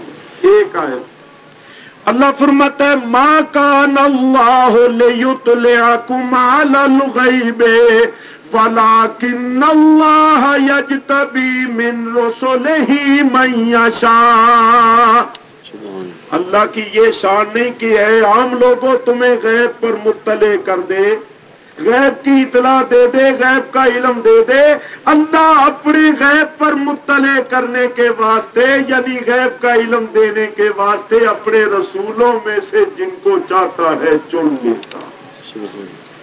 اللہ فرماتا ہے ذالک من انباء الغیب نوحیہ الیک، یہ سب غیب کی خبریں ہیں جو اے حبیب ہم وحی کے ذریعے تجھے بتا رہے ہیں۔ سبحان اللہ۔ تو ماننا پڑے گا کہ پہلی آیت کا مطلب یہ ہے کہ ذاتی طور پر اللہ جانتا ہے، زمین و آسمان میں کوئی نہیں جو ذاتی طور پر جانتا۔ نبی جانتے ہیں تو اللہ کے بتانے سے، اللہ کی تعلیم سے، اللہ کی وحی سے۔ خدا کی قسم ہمارا یہی عقیدہ ہے کہ ذاتی طور پر اللہ جانتا ہے، نبی جانتی ہیں تو اللہ تعالیٰ کے بتانے سے، اللہ کی وحی سے جانتے ہیں، اور نبیوں کے ذریعے وسیلے سے اولیاء کرام بھی بعض علم غیب جانتے ہیں۔ یہ ہمارا عقیدہ ہے۔ تو اب ہم نے انصاف کیا کہ پہلی آیت کا مطلب ہے ذاتی طور پر جاننا، دوسری آیتیں ہیں جن میں یہ ثابت ہے کہ اللہ اپنے پسندیدہ رسولوں کو غیب کا علم عطا فرماتا ہے۔ اور اگر کوئی پہلی آیت ہی پڑھتا جائے تو دوسری نہ پڑھے، اور پڑھے تو اس کے ترجمے میں گڑبڑ کرے، تو سیدھے سادے لوگوں کو تو پتہ نہیں، وہ چکر میں آ کر گمراہی کا شکار ہو جائیں گے۔ یہ میں نے ساری تمہید جو باندھی ہے اس لیے کہ سنو میں تمہیں ایک بتاؤں کہ یہ آیت پڑھتے ہیں مگر آگے پیچھے کا حصہ چھوڑ دیتے ہیں اور لوگوں کو گمراہ کر دیتے ہیں. مثلا یہ آیت پڑھتے کہتے ہیں ان الذین تدعون من دون اللہ، بے شک وہ جن کو تم پکارتے ہو. حالانکہ تدعون جو ہے تمام مفسرین اس کی تفسیر کرتے ہیں اے تعبدون. خود مولوی اشرف علی صاحب تھانوی جو دیوبندیوں کے بڑے عالم ہیں انہوں نے بھی یہی ترجمہ کیا. بے شک وہ جن کو تم پوچھتے ہو، بے شک وہ جن کی تم عبادت کرتے ہو. من دون اللہ، اے لفظ من دون اللہ ہو گیا. عباد امثالکم، وہ بندے ہیں مثل تمہاری. کتنی آیت پڑھی اور ترجمہ کیا کرتے ہیں کہ بھئی جن لوگوں کو تم پکارتے ہو وہ تمہاری مثل بندے. تم کہتے ہو یا رسول اللہ تو وہ بھی تمہاری مثل بندے. تم کہتے ہو یا علی وہ بھی تمہاری مثل بندے. تم کہتے ہو یا غوث وہ بھی تمہاری مثل بندے. تو اللہ فرماتا ہے جن کو تم پکارتے ہو یہ تو تمہاری مثل بندے، تو ان کو مت پکارو، ان کو پکارنا. اب اتنی آیت پڑھ لی اور آگے پیچھے کا حصہ چھوڑ. اچھا ذرا سنو، میں دعوے سے کہتا ہوں کہ یہ آیت بھی بتوں کے بارے میں اتری. یہ آیت بتوں کے بارے میں اتری ہے. کیوں؟ آگے اللہ کیا فرماتا ہے؟ اللہ تعالیٰ ارشاد فرماتا ہے الہم ارجل یمشون بہا ام لہم ایدی یبطشون بہا ام لہم اعین یبصرون بہا ام لہم آذان یسمعون بہا. اللہ فرماتا ہے یہ بت جو تم نے بندوں کی مثل بنائے ہیں، ان کی آنکھیں بھی بندوں جیسی بنائی ہیں، ان کے کان بھی، ہاتھ بھی، پیر بھی. مگر یہ بتاؤ کہ ان کے جو تم نے پیر بنائے ہیں کیا ان پیروں سے یہ چلتے ہیں؟ ان کی جو تم نے آنکھیں بنائی ہیں کیا ان آنکھوں سے یہ دیکھتے ہیں؟ ان کے جو تم نے کان بنائے ہیں کیا یہ ان کانوں سے سنتے ہیں؟ ان کے جو تم نے ہاتھ بنائے ہیں کیا ان ہاتھوں سے یہ کچھ پکڑتے ہیں؟ تو اللہ فرماتا ہے تم انسانوں اور بندوں کی سی صورت تو بناتے ہو ان کی اور ان کو پوچھتے ہو، مگر ان کے ہاتھ ہیں ان ہاتھوں سے کچھ پکڑ نہیں سکتے. ان کے پیر ہیں ان پیروں سے چل نہیں سکتے. ان کی آنکھیں ہیں ان آنکھوں سے دیکھ نہیں سکتے. ان کے کان ہیں ان کانوں سے سن نہیں سکتے. اور یہ آگے جو ایک بات ہے نا یہ ذرا سننے والی ہے.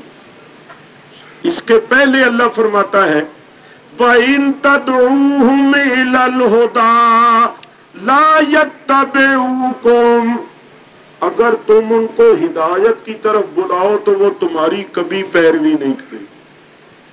یعنی اگر تم ان کو ہدایت کی طرف بلاؤ تو وہ کبھی نہیں آئیں گے. اگر یہاں نبی ولی مراد لیے جائیں تو پھر یہ کہنا پڑے گا کہ نبی ولی کبھی ہدایت کی پیروی نہیں کرتے. اور بولو نبی ولی اگر ہدایت کی پیروی نہیں کرتے تو اور کون کرتے؟ تو یہ آیت اتری ہے کتوں کے بارے میں. چنانچہ میں نہیں کہتا، مولوی شبیر احمد صاحب عثمانی جو علماء دیوبند میں بڑے عالم ہیں، بہت بڑے عالم ہیں، انہوں نے قرآن شریف کی ایک تفسیر لکھی، تاج کمپنی نے بھی اس کو چھاپ دیا.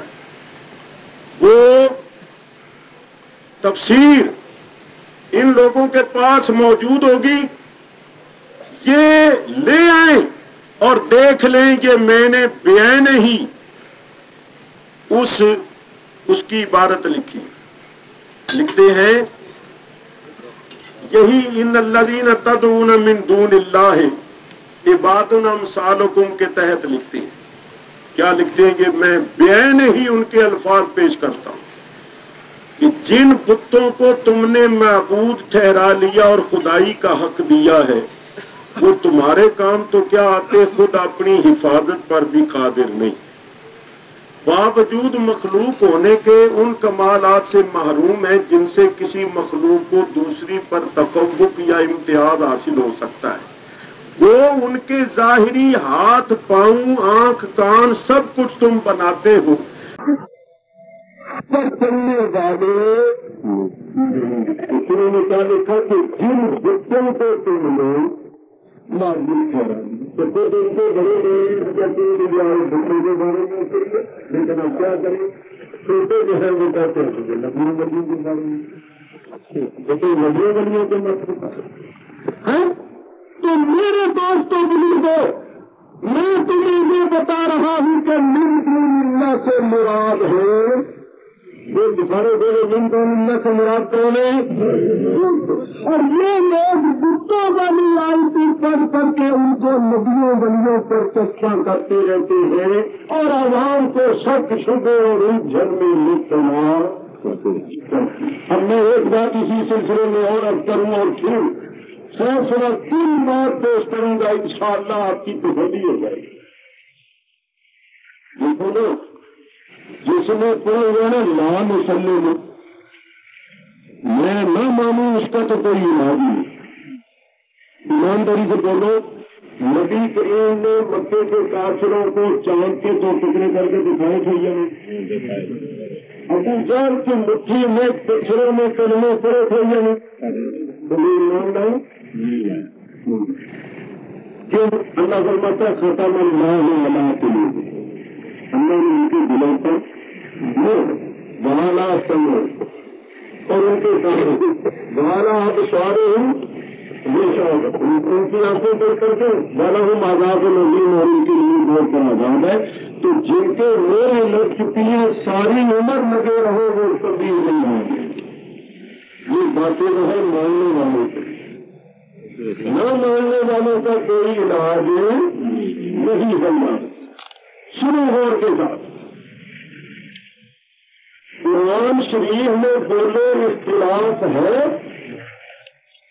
بولے سارے بولے قرآن میں اختلاف ہے۔ اب میں 2 آیتیں پڑھوں گا جن میں بظاہر اختلاف نظر آئے گا، اور پھر میں بتاؤں گا کہ یہ اختلاف کیوں نظر آ رہا ہے اور اس کے دور کرنے کا طریقہ کیا ہے۔ اللہ تعالیٰ ایک آیت میں ارشاد فرماتا ہے ضمانت اللہ من ولی، پہلے ان کا ترجمہ ہے ضمانتم، اور نہیں ہے واسطے تمہارے من دون اللہ، اللہ کے سوا، من ولی، کوئی ولی۔ اب اس آیت کو پڑھ کر وہ یہ کہتے ہیں اللہ کی سوا تمہارا کوئی ولی، ولی کے معنی مددگار، اللہ کی سوا تمہارا کوئی ولی مددگار، اللہ کی سوا تمہارا کوئی ضمانت من دون اللہ من ولی، اللہ کی سوا تمہارا کوئی ولی نہیں، اللہ کی سوا تمہارا کوئی مددگار نہیں۔ اس آیت سے کیا ثابت ہوا کہ اللہ کے سوا ہمارا کوئی ولی نہیں۔ اب دوسری آیت میں اللہ فرماتا ہے انما وليكم اللہ ورسولہ والذین آمنوا الذین یقیمون الصلاة ویؤتون الزکاة وهم راکعون۔ اللہ بھی تمہارا ولی ہے، اس کا رسول بھی تمہارا ولی ہے، اور وہ ایمان والے بھی تمہارے ولی ہیں جو نماز قائم رکھتے ہیں اور زکات دیتے ہیں اور رکوع کرتے ہیں۔ اب ذرا غور کرو گے، پہلی آیت میں اللہ فرماتے ہیں اللہ کے سوا تمہارا کوئی ولی ہے، دوسری آیت میں اللہ فرماتے ہیں اللہ بھی تمہارا ولی، اس کا رسول بھی تمہارا ولی، اور ایمان والے بھی تمہارے ولی۔ دونوں تم دونوں آیتوں پر ایمان رکھو گے یا ایک پر؟ دونوں پر کیسے رکھو؟ اگر پہلی پر آئے ایمان رکھو تو پھر دوسری کا انکار ہوتا ہے۔ کیونکہ پہلی آیت میں ہے کہ اللہ کے بنا تمہارا کوئی ولی نہیں. تو دوسرے کا انکار ہوتا ہے جس میں یہ ہے کہ رسول بھی تمہارا ولی ہے، مومن والے بھی تمہارے ولی. دوسری پر ایمان رکھو اور اللہ کے ساتھ رسول کو بھی اور ایمان والوں کو بھی اپنا ولی سمجھو تو پہلی کا انکار ہوتا ہے. اور ہم نے انکار کسی آیت کا کرنا نہیں، دونوں پر ایمان رکھنا تو یہ کیسے ہوگا؟ دوسری بات یہ ہے کہ ان دونوں میں اختلاف نظر آتا ہے. تو پہلی آیت میں تو اللہ فرماتا ہے تمہارا میرے خدا ولی ہے، اور دوسری میں فرماتا ہے رسول بھی تمہارا ولی ہے، والے بھی. یہ اختلاف ہوگی اور قرآن میں تو اختلاف ہے نہیں. تو یہ اختلاف کیسے دور ہوگا؟ دونوں آیتوں پر ایمان کیسے ہوگا؟ اس طرح کی ترجمہ عدل و انصاف سے کیا ہے. سنو، پہلی آیت میں لفظ آیا من دون اللہ، ضمانت من دون اللہ. اور بولو میں نے تمہیں من دون اللہ کا مطلب کیا بتایا؟ ہم کوئی اختلاف نہیں رہے. بالکل دونوں آیتیں پر ایمان ہے. کس طرح؟ ضمانت من دون اللہ من ولی.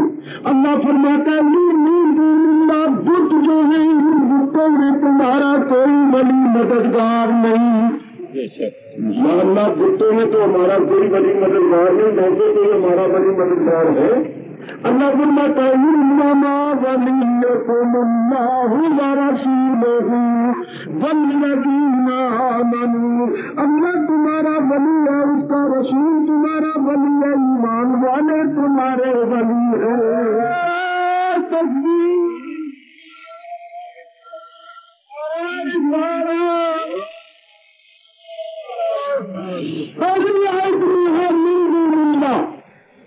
بتوں کے بارے میں ہے اس کو بت پر لگایا گیا، جو نبی ولیوں کے بارے میں ہے اس کو نبی ولی پر لگایا گیا. جب حاصل کیا گیا تو اختلاف بھی دور ہو گیا، دونوں آیتوں پر ایمان بھی. دنیا میں ساری مصیبت عقل انصاف کو چھوڑنے کی وجہ سے پیدا ہوتی ہے.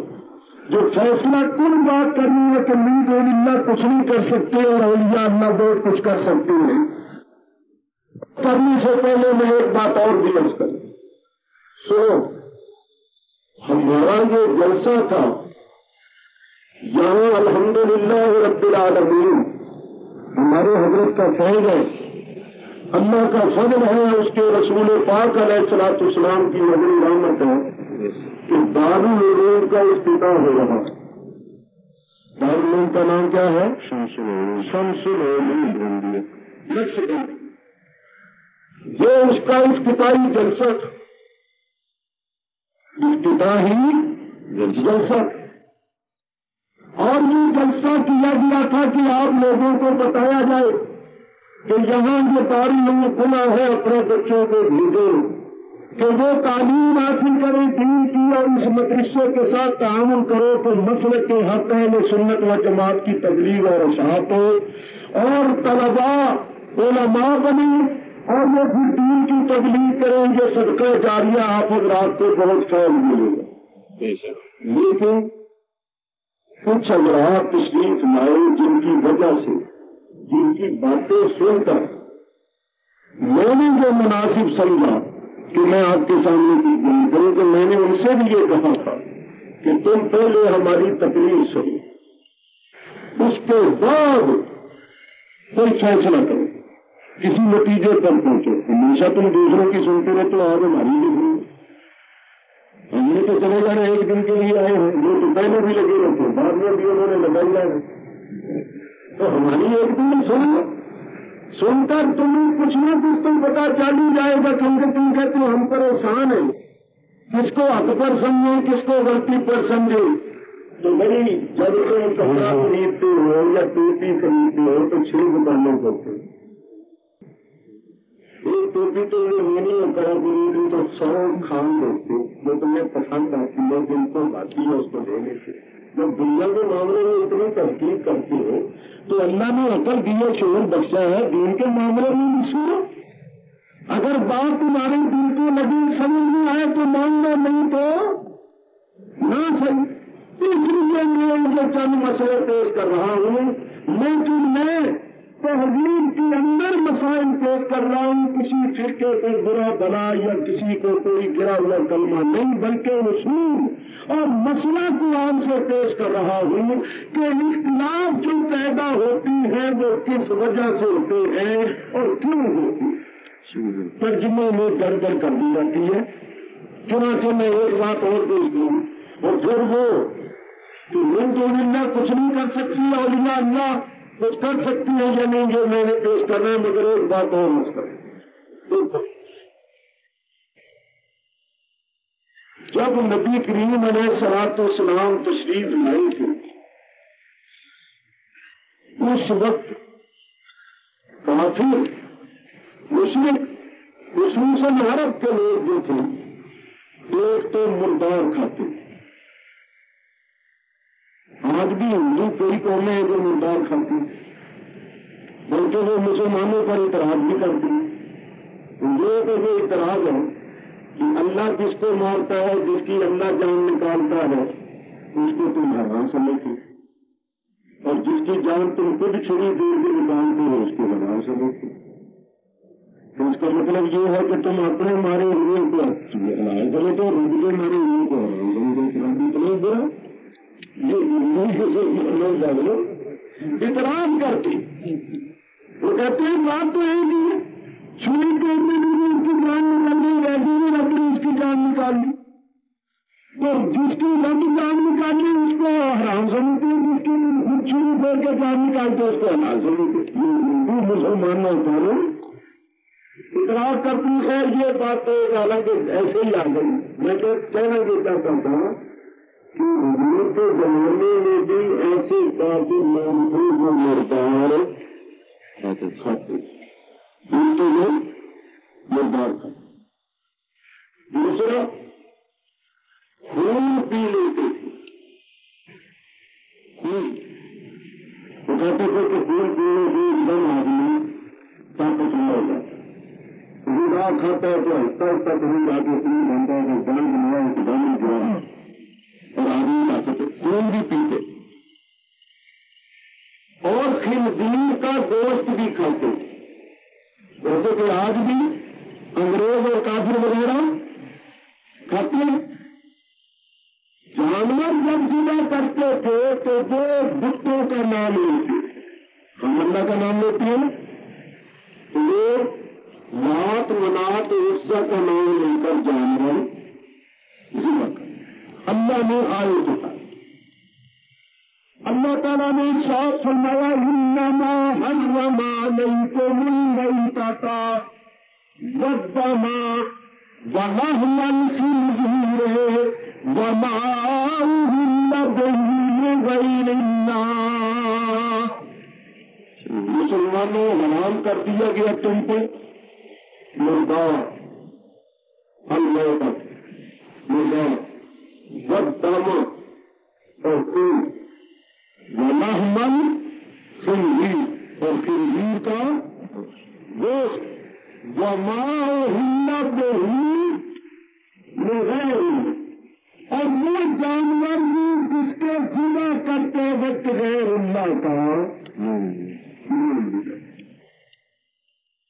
1300 سال کے اندر جتنے بھی مفسر ہوئے ہیں سب کی تفسیریں دیکھو، سب نے لکھا ہے کہ ماں اللہ کے غیر اللہ سے مراد وہ جانور ہے جس کے ذبح کرتے وقت غیر اللہ کا نہیں۔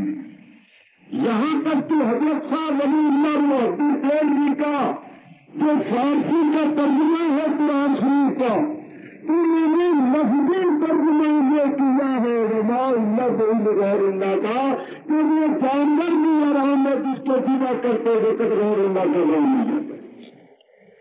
ہم اس بات کو مانتے، اور کسی گاؤں میں چلے گئے، دیہات میں چلے گئے، بڑے سے بڑے جاہل آدمیوں کو بھی دیکھیں گے کہ وہ کبھی جانور کو ذبح کرتے وقت رسول اللہ کا یا غوث اعظم کا نام من لوگا سب اللہ کا نام لیتے اللہ ہے اللہ۔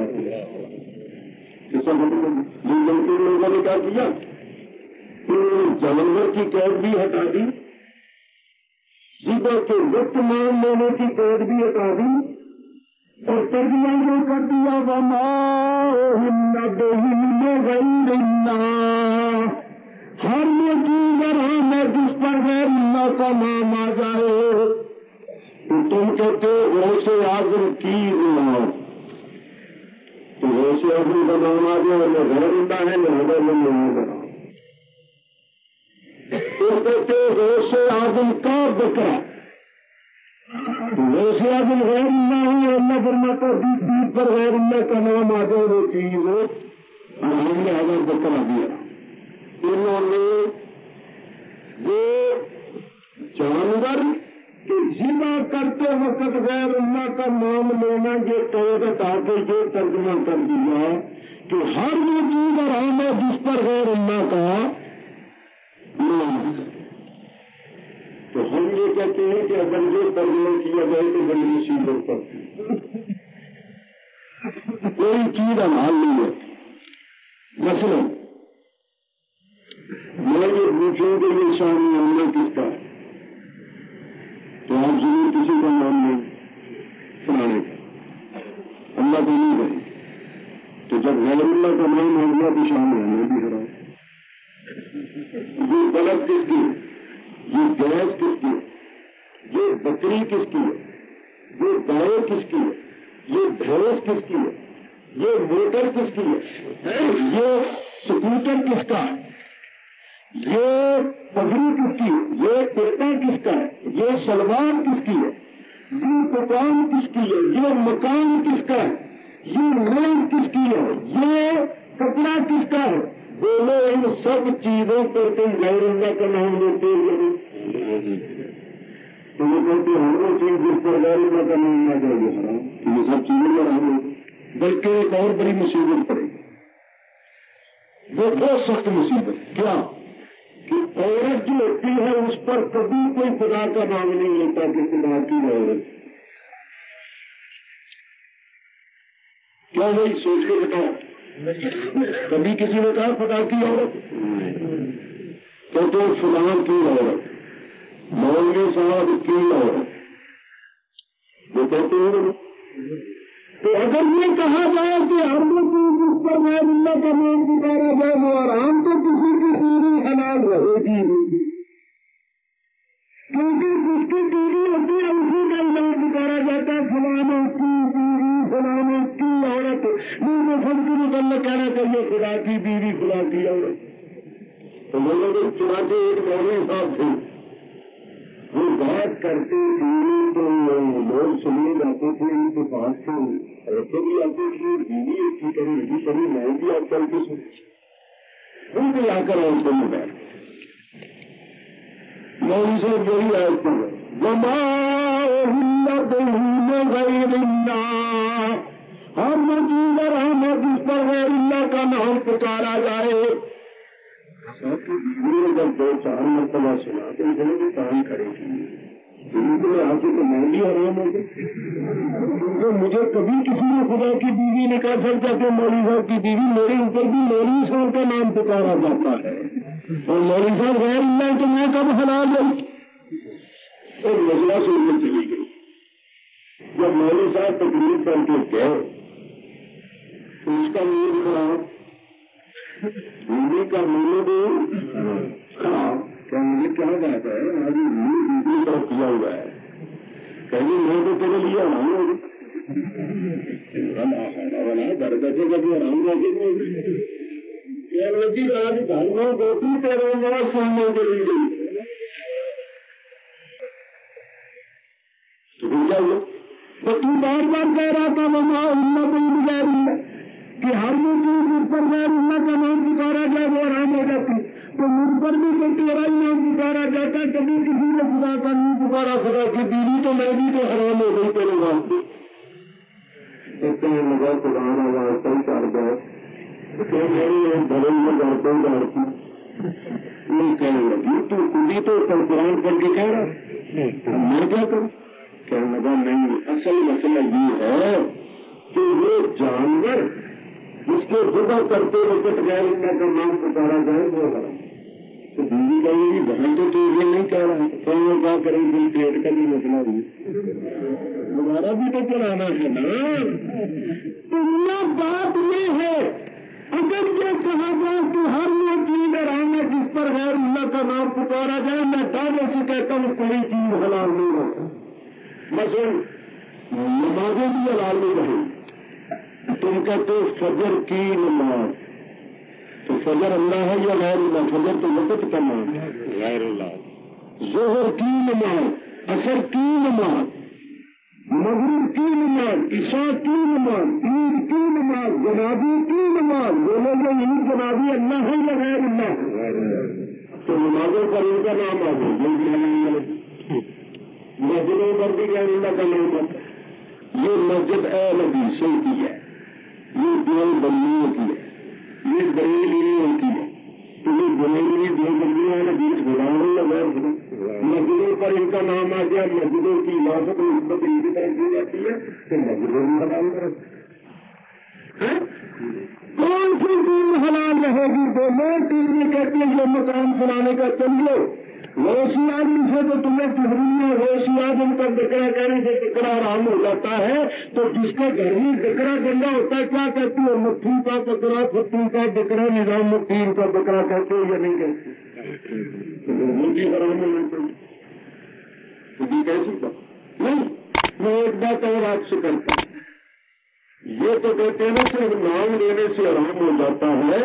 نہیں، بولو اگر کوئی ہندو بکرا لے لے اور بکرا لے کر چلے گئے مندر میں، ہندوؤں کے مندر ہوتی ہے، مندر کے اندر بت ہے مورتیاں، تو مورتی کے نام پر وہ بکرا چڑھاوا چڑھا دے،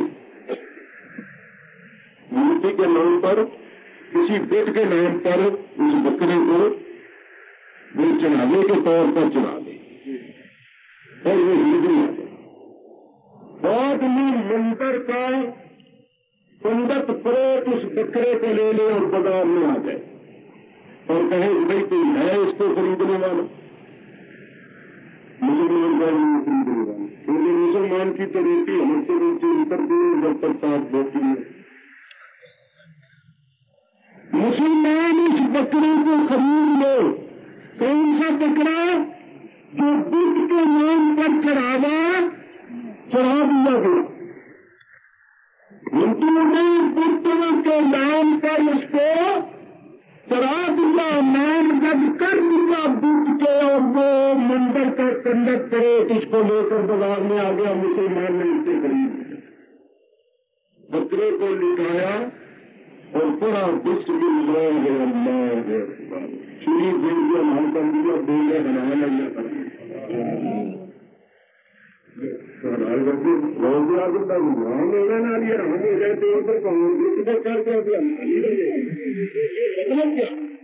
سوچو خدا نے تمہیں عقل دی ہے، چلیے بچہ ہے. یہ یاد رکھو آج یہ ہے کہ زنا کرتے وقت اگر نام لے گے غیر اللہ کا تو وہ حرام ہو جائے گا. یہ ہم بھی مانتے ہیں. زنا کرنے کے آگے پیچھے چاہے کسی کا نام لیتے گئے وہ حرام ہو. تو میرے دوست کیا کریں؟ لوگوں نے پڑھتے تو ہیں آئے مگر ترجمے میں گڑبڑ کرتے. حضرت علی کرم اللہ تعالیٰ وجہ کریم کے ساتھ لوگ تھے وہ الگ ہو گئے جن کو کہتے تھے خارجی. حضرت علی کو لوگ کرانا دیں جس وقت وہ خارجی الگ ہو گئے تو وہ الگ ہو کر کیا کہتے تھے؟ وہ کہتے تھے ہم حضرت علی کو اپنا امیر اور حاکم نہیں مانتے. اور وہ بھی قرآن کی آیت ہی پڑھتے. ہم کہتے تھے حکم الا للہ، اللہ کی سوا کسی کا حکم نہیں. جب اللہ کی سوا کسی کا حکم نہیں ہے تو پھر اللہ کے سوا کوئی حاکم بھی نہیں. جب فعل ہی نہیں تو فاعل کیسے؟ حکم تو ہوتا ہے حاکم کا. جب اللہ کی سوا کسی کا حکم نہیں تو پھر اللہ کے سوا کوئی حاکم نہیں. لیکن تو ہم حضرت علی کو اپنا حاکم اور امیر نہیں مانتے، وہ بھی قرآن نہیں کرتے. تو حضرت علی نے سن کر یہ کہا کالے میں تو حق تیری بدہا باتی کہ کلمہ تو کہتے ہیں حق، جو آئین پڑھتے ہیں وہ تو قرآن کی حق ہے، مگر کہ اس کا مطلب بھی وہ فہم لیتے ہیں وہ اس کا مطلب یہ کہ حقیقی طور پر اللہ ہی حاکم ہے، مگر آگے اللہ جس کو حاکم بنا دے اس کو بھی حاکم ماننا کرتا ہے۔ دوسری آیت سنو، اللہ فرماتا ہے وَإِذَا حَكَمْتُمْ بَيْنَ النَّاسِ أَن تَحْكُمُوا بِالْعَدْلِ، جب تمہیں لوگوں میں حاکم بنا دیا جائے تو پھر عدل کے ساتھ حکم کرو۔ اگر اللہ کی سوا کسی کا حکم نہیں تو اللہ نے یہ کیوں فرمایا کہ وہ حاکم ہو، جب تمہیں حاکم بنایا جائے تو عدل و انصاف کے ساتھ حکم کرو۔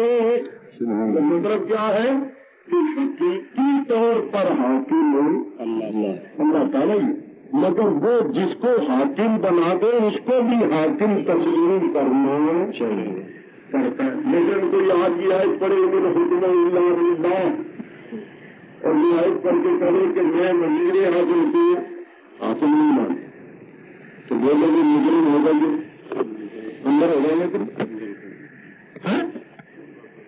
ہو جائے گا تو تم پورے دوستوں بزرگوں نے کہنا یہ پتا تھا کہ حقیقی طور پر حاکم ہو اللہ